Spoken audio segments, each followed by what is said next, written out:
Hi, I'm Roger Montgomery from the Montgomery Fund, and welcome to this week's Video Insight. Many of you are wondering whether the stock market is primed for imminent further gains or whether it's on the cusp of an almighty correction. But perhaps a better question than asking whether or not the stock market is going up or down in the short run is to ask yourself, how best can you preserve your purchasing power so that you remain in the same position of wealth as you are in today, or an even better position in 5, 10 or 20 years' time? The last time interest rates were this low was in the 1930s in the United States. And if we look at asset class returns from 1934 to 1954, a very clear picture emerges about which is the best asset class to invest in.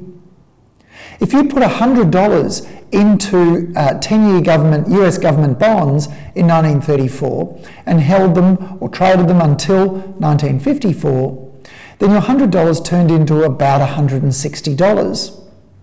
The only problem, of course, is that inflation over that 20-year period meant that in order to preserve your purchasing power, your $100 had to grow to $204. So the last time interest rates were this low, bonds weren't the best place to invest for the ensuing 20 years. But what about stocks? Well, had you put $100 into the equity market in 1934, by 1954 it was worth $252 or thereabouts.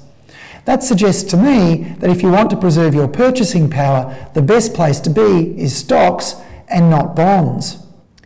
This certainly appears to be the conclusion that Warren Buffett, Apple and Microsoft have reached. In the case of Apple and Microsoft, they've been buying back billions of dollars worth of stock by borrowing money for many, many years at historic low interest rates. And Warren Buffett and Berkshire Hathaway, a company and an individual that shy from debt, have teamed up with leveraged buyout companies to make acquisitions of companies like Kraft and Heinz. So it seems the world's wealthiest companies and the smartest investors have concluded that in low interest rate environments like we're seeing today, the best place to be is stocks and not bonds. And that's one of the reasons why, by the way, why we launched the Montgomery Global Fund and Montgomery Global Fund. We've also bought Apple in those funds. If Apple thinks their stock are cheap, well, maybe they are. Hopefully that's giving you a different way of thinking about the next 5, 10 or 20 years and where to invest and how to invest, rather than just thinking about whether the market is going to go up or down in the short run. I look forward to seeing you again next week.